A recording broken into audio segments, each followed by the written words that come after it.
एक नगर में राजा और साहूकार के लड़के में घनिष्ठ मित्रता थी। राजा के लड़के का नाम छत्रसाल और साहूकार के लड़के का नाम रूपसेन था। दोनों में मित्रता इतनी गहरी थी कि दोनों मित्र एक दूसरे के बिना रह नहीं सकते थे।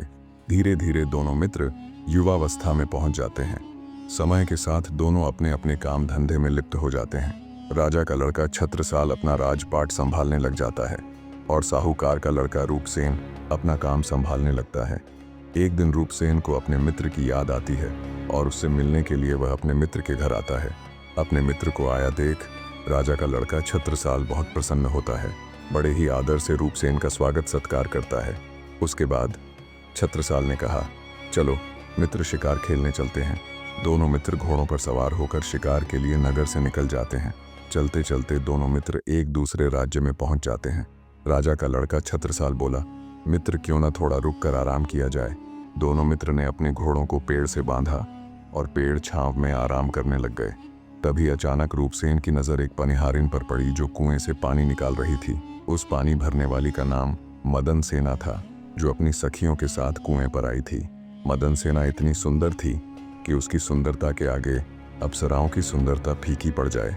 पनिहारिन को देखते ही रूपसेन को उससे प्यार हो गया।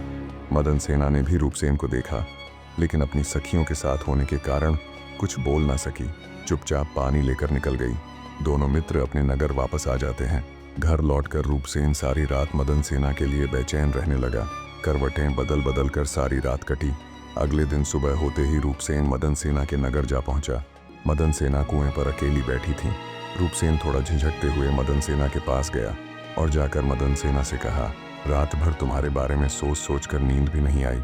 करवटें बदल बदल पूरी रात कटी है। असल में मुझे तुमसे प्यार हो गया है। अगर तुम मुझसे प्यार नहीं करोगी तो मैं अपने प्राण दे दूंगा। उसके बाद मदन सेना ने कहा, आज से 5 दिन के बाद मेरी शादी होने वाली है। मैं तुम्हारी नहीं हो सकती। रूपसेन बोला, मैं तुम्हारे बिना जीवित नहीं रह सकता। रूपसेन की ऐसी बातों को सुनकर मदन सेना सोच में पड़ गई। थोड़ा विचार करने के बाद बोली, ठीक है, मेरा विवाह हो जाने दो। मैं अपने पति के पास जाने से पहले तुमसे जरूर मिलूंगी। वचन देने के बाद मदन सेना डर गई और घर लौट गई। अगले 5 दिनों के बाद उसका विवाह हो गया। जब वह पहली रात को अपने पति के पास गई, मदन सेना का उदास चेहरा देखकर उसके पति ने उदासी का कारण पूछा। फिर मदन सेना बोली, आप मुझ पर विश्वास करें और मुझे अभय दान दें तो एक बात कहूँ। पति ने उसे विश्वास दिलाया तो मदन सेना ने अपने प्रेमी की सारी बात कह सुनाई। अपनी पत्नी की बात सुनकर पति ने सोचा कि यह बिना जाए मानेगी तो है नहीं, इसे रोकना भी बेकार है। उसने जाने की आज्ञा दे दी।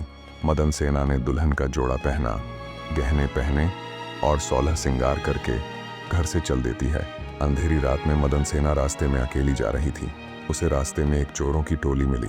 चोरों के सरदार ने मदन सेना को रोका। मदन सेना ने कहा, तुम मुझे छोड़ दो, चाहो तो मेरे सारे गहने ले लो। चोर बोला, मैं तो तुम्हें चाहता हूँ। मदन सेना ने उसे सारी सच्चाई बताई। पहले मैं वहां हो आऊं, तब तुम्हारे पास आऊंगी। चोरों के सरदार ने उसे छोड़ दिया। मदन सेना रूपसेन के पास पहुंची। 16 श्रृंगार में मदन सेना को देखकर रूपसेन बड़ा खुश हुआ और उसने पूछा, तुम अपने पति से बचकर कैसे आई हो। मदन सेना ने सारी बात सच सच कह दी। रूपसेन पर उसका बड़ा गहरा असर हुआ और उसने कहा, मुझसे बहुत बड़ी गलती हो गई। तुम्हें इस वक्त अपने पति के पास होना चाहिए। और मदन सेना को अपने पति के पास जाने को कहा। फिर मदन सेना खुश होकर चोरों की टोली के पास आई। चोरों का सरदार सब कुछ जानकर बड़ा प्रभावित हुआ और वह मदन सेना को घर पर छोड़ आया। इस प्रकार मदन सेना सबसे बचकर अपने पति के पास आ गई। पति को सारा हाल सुनाया तो वह बहुत प्रसन्न हुआ। दोनों पति पत्नी आनंद से रहने लगा। इतना कहकर बेताल बोला, हे राजन, अब तुम बताओ कि पति, रूपसेन और चोर, इनमें से कौन अधिक त्यागी है। राजा ने कहा, चोर। मदन सेना का पति तो उसे दूसरे आदमी पर रुझान होने से त्याग देता है। रूपसेन उसे इसलिए छोड़ता है कि उसका मन बदल गया था। फिर उसे यह डर भी रहा होगा कि कहीं उसका पति उसे राजा से कहकर दंड न दिलवा दे। लेकिन चोर का किसी को पता नहीं था, फिर भी उसने उसे छोड़ दिया, इसलिए वह उन दोनों से अधिक त्यागी था। राजा का यह जवाब सुनकर बेताल फिर पेड़ पर जा लटका और राजा उसे फिर लेकर आता है तो बेताल कहता है कि अब मैं तुम्हें 11वीं कहानी सुनाता हूँ।